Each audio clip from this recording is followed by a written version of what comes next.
As reinações de Monteiro Lobato começam pelo nome. Troca o José Renato da certidão por um afetivo José Bento. Nascido a 18 de abril de 1882 em Taubaté, interior paulista, foi criado em fazendas e teve a infância recheada de brincadeiras típicas do ambiente rural. Com a morte dos pais, passou a morar com o avô na fazenda Buquira, em Tremembé, onde tem à disposição uma farta biblioteca para leitura, atividade que sempre o encantou. Na juventude, estudou na capital paulista e absorveu muito do conhecimento humano e artístico do início do século XX. Traz na cabeça grandes sonhos para o Brasil, construídos a partir de leituras e de experiências como administrador rural, articuladas por seus ideais de progresso para o país. Sua escrita contundente e seus personagens, sobretudo os infantis, despertam nos leitores um forte encantamento. Lobato é lido e adorado pelas crianças, adotado pelas escolas e esperados pelos leitores maduros das crônicas de jornal. Mas a obra adulta não é tão conhecida quanto os livros infantis, talvez porque as reinações tenham ficado mais sérias. Seus livros são proibidos, as entrevistas canceladas. A crítica ferrenha ao atraso brasileiro, a política governamental e a indigência do povo, muitas vezes imposta pela falta de um sistema de educação, o levam à prisão pelo governo federal e à maldição pela igreja. Marmelada de banana, bananada de goiaba, goiabada de marmelo. Sítio do Pica-Pau Amarelo. Sítio do Pica-Pau Amarelo. Lobato entrou cedo em minha vida, aprendi termos de geografia e sobre o meio ambiente nos livros do Lobato.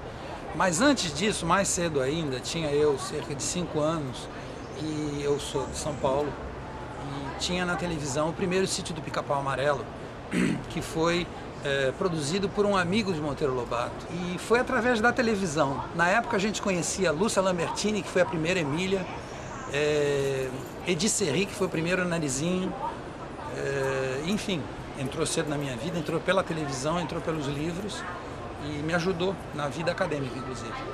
Meu primeiro contato com o Lobato não foi através dos livros infantis, foi pela adaptação televisiva da década de 80. Eu me lembro exatamente o dia da estreia, eu chegando em casa, vindo da escola, com 9 anos, e assim, aquele fascínio do visual, daqueles elementos que para mim era muito interessante, tipo assim, um garoto urbano. E na especialização em literatura infantil eu sabia que queria abordar o Monteiro Lobato e continuei no mestrado e no doutorado. O meu contato com a literatura infanto-juvenil do Lobato se deu da mesma forma que o André. Eu assistia a versão da Rede Globo no final dos anos 70. Eu tinha em torno de 3 ou 4 anos e eu lembro assim exatamente até hoje o impacto que tinha em mim aquela versão do Sítio. Era maravilhoso poder ver no Sítio a imbricação de todas as histórias que eu ouvia na infância, né? Porque no Sítio você tem a chegada de todos os personagens dos contos de fadas, dos personagens da mitologia grega, e aquilo tinha um impacto imenso em mim. Eu me apaixonei perdidamente pela versão televisiva do Sítio, em primeiro lugar, e aí comecei a pedir, já na alfabetização, os livros do Lobato de presente para os meus pais. E mais tarde, quando eu resolvi me dedicar à vida acadêmica na área de literatura, o Lobato foi uma escolha natural. A leitura de Monteiro Lobato me dominou durante muitos anos. Durante muitos anos eu li predominantemente Monteiro Lobato, a ponto de, dos meus livros preferidos de Monteiro Lobato, eu ter lido mais de uma dezena de vezes no período de talvez 4, 5 anos.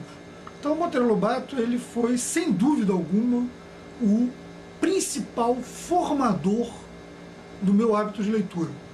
Monteiro Lobato, se fosse um escritor de língua inglesa ou francesa, ele seria muito mais conhecido mundialmente do que é, devido ao seu grande valor. A imaginação que o Monteiro Lobato tinha e que fazia crescer nas crianças, em mim particularmente, posso falar por mim, é uma coisa extraordinária. Realmente extraordinária.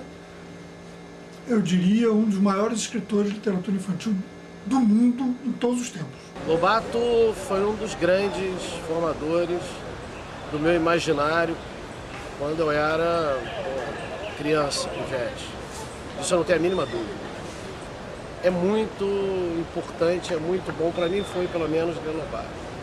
E sem rótulo, infantil, juvenil, infanto-juvenil, adulto. A literatura está acima disso. E Lobato, com certeza absoluta, que prova que mais do que tudo, né, lutar com as palavras e as imagens, né, é uma tarefa fundamental para a formação do imaginário do leitor, da minha época e do leitor hoje em dia. Viva Lobato!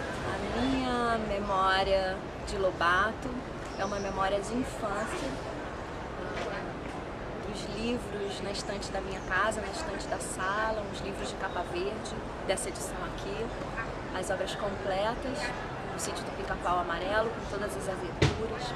Meus pais compraram para mim no ano que eu nasci e quando eu fiquei grandinha eu pude ler, primeiro ouvir da minha mãe contando de noite, depois ler por conta própria. Foi muito bacana quando eu pude ir sozinha, pegar o volume das mãos e ler Viagem ao Céu, Caçadas de Pedrinho, Reinações de Narizinho. E aí logo em seguida, na década de 70, 80, eu acompanhei a primeira versão do Sítio do Pica-Pau na TV e tenho memórias muito vivas de almoçar na cozinha com a televisão ligada, já de uniforme da escola, sem perder um episódio do sítio. E isso povoava mesmo o meu imaginário. Eu brincava de ser Emília, minha mãe ralhava comigo, dizendo que eu tinha engolido uma pílula falante, que tinha aberto a torneirinha. Essas pequenas vinhetas que vinham dos livros do Lobato faziam parte das conversas lá de casa, de fato, né? Serviam como fonte de brincadeira, de conversa entre pais e filhos, de brincadeira entre as crianças, né? Então, de fato, o cenário do sítio era um cenário das brincadeiras infantis, né? A gente se fantasiava de narizinho, a gente armava a garrafa para caçar saci. Então, as memórias são as mais vivas e as mais emocionadas de Lobato quando eu era menina. Eu nasci numa cidade pequena, num vale, no meio de montanhas muito altas.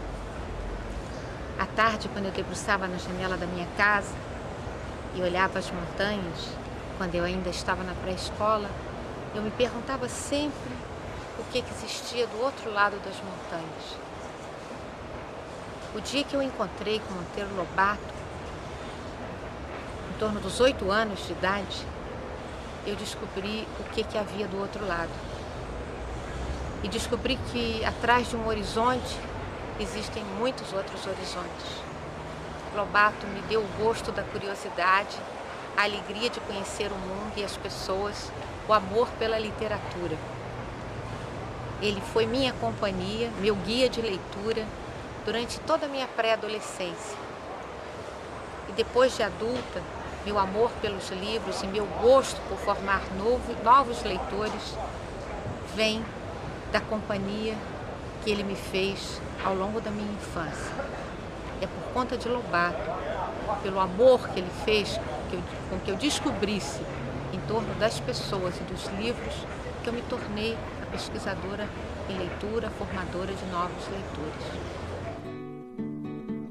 Em 4 de julho de 1948, na solidão de um apartamento em São Paulo, Lobato morre. A multidão que acompanha o sepultamento o consagra em definitivo. Suas ideias permanecem atuais, sua capacidade de sonhar ainda é necessária. E as relações, suas e dos personagens, continuam presentes na cabeça e no coração de muitos brasileiros.